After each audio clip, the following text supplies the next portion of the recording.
30. aprillil toimusid aga Tallinna lähistel Tabasalus motovõistlused koondnimetuse all Noor Tehnik 94. Pühapäevases suures spordisaates luges Tiit Rääk juba tulemused ette. Meie käisime kaameraga kohal ja ajasime juttu võistlejatega ja korraldajatega. Eesti Noorte Tehnikaspordimaja direktor Aksel Puust. Täna on võistluse Noor Tehnik esimene juubelisõit. Mida see endast kujutab?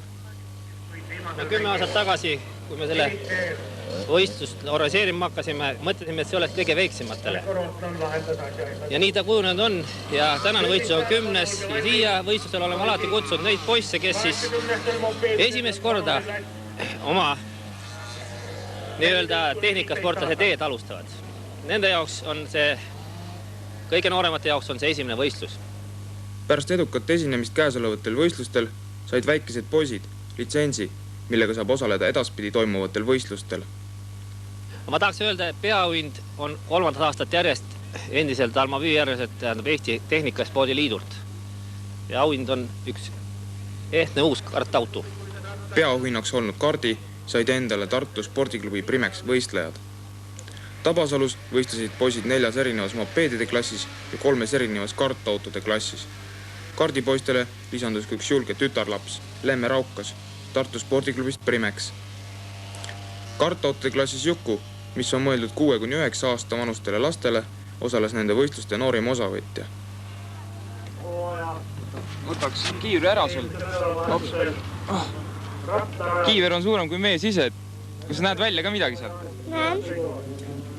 Küsiks, mis su nimi on? Tauõi. Perekonna nimi? Saupõld. Kui vana sa oled? 5-aastane. Ja varsti saad 6 aastat täis? Jah. Millal? Sügisel. Kas sa juba ammu sõidad kardiga? Ei. Nüüd just hakkasin sõitma. Miks sa sõidad just kardiga? Kas isa soovitas või lihtsalt endale meeldib? Meeldib endale. Nagu ema ja isa ei mängi üldse siin mingit rolli, lihtsalt tahtsid sõita ja oligi kõik, jah? Jah.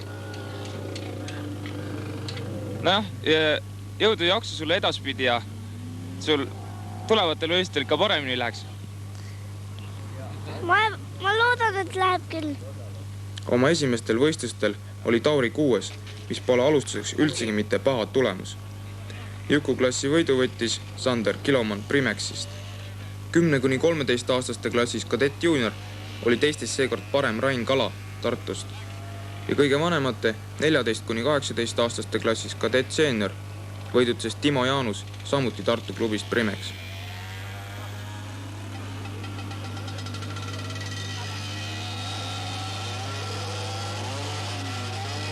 Heido, sa istud oma motika seljas ja sa on number 1, et kas see tähendab, et sa lähed täna ka võitma rajale? Kas sa teed kogu aeg oma kaasvõistjatele liiga või? Jah. Aga kaua sa juba tegelenud oled selle asjaga? Kas isa aitab sind? Jah. Käite koos isaga trenni tegemas? Jah. Heido isa Heiko Havam on tuntud hipodroomi sõitja. Enne 80 kuupsentimeetriliste mopeedide starti, kus sõidavad 12–16 aastased tsiklipoisid, saime jutule 9-aastase Eedik Kuusega, kes võistleb endast mitu aastat vanemate poistega. Eedik, räägi, kuidas võistlused läinud on? No õppiski hästi. No mõnikord kukune siis nagu jääb maha teistest. Aga muidu ikka tahad võita kogu aeg? No seda eks ikka.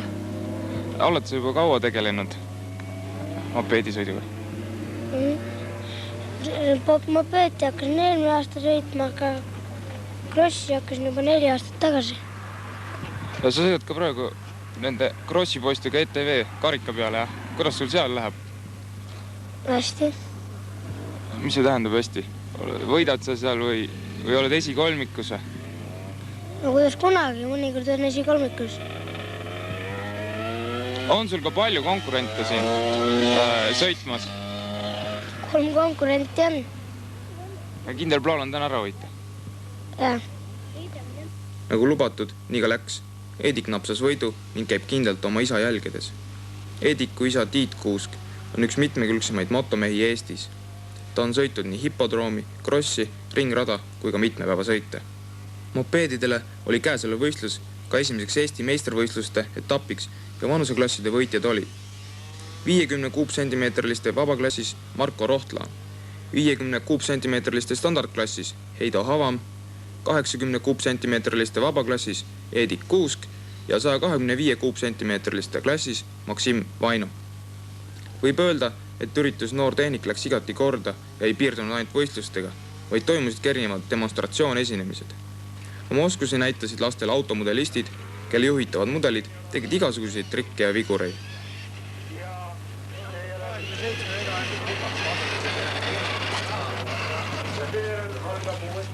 Tallinna lennuklubi oli kohale toonud suure õhupalli, millega võis väikese õhusõidu teha. Kõige suuremat huvi pakkus lastele aga ralliauto Nissan Sunny GTI. Oma autot demonstreerisid rallisõitjad Arvo Ojaperv ja Tõnu Kurvet, kes otse Tabasalust tõttasid Vana-Tooma rallit sõitma. Kas te sõidate juba ammu koos rallit? Ei, Tõnu räägib sellest. Sama kaua, kui see auto meie käes on. Oleme nüüd koos sõitnud. Eelmise aasta 4 sõitu ja see aasta nüüd täna läheb 7 sõit kokku. Kas ka teie alustasite oma sportlaskarjääri kardirajal? On paraku nii läinud, et ei ole mina sinna kardirajale pääsenud, kuna oli noorus, kuidas oli kodunud väga range keeld üldse tehnikakooliga tegeleda. Mina alustasin basseenis, Kalevises ja Ujulas. Jõudu ja jaksu teile siis tänaseks võistluseks. Enne lahkumist Tabasalust ütlesid rallisõitjad kiidusõnad selle ürituse kohta ja lubasid lastel autot uudistada. Lõpetuseks tahaks tänusõnad öelda ürituse korraldajatele, Eesti Noorte Tehnikaspordimajale ja spordiklubile Entek. Palju õnne teile! Varsti on kätte jõudmas suvi ja algamas suvepuhkuste aeg. Aktsiaselts Forss Tallinnas Mooni tänav 30 kutsub emasid, isasid suvekohvikusse jalgu puhkama, aga väikestele tehnikuvilistele lastele pakub midagi hoopis põnevamat. Heino Karikask, teie olete selle firma juhataja, kelle need kenad autod kuuluvad. Mis nende autoga plaanis teha on? Peaks jätkata siin platsil veel samasugust tähtsaks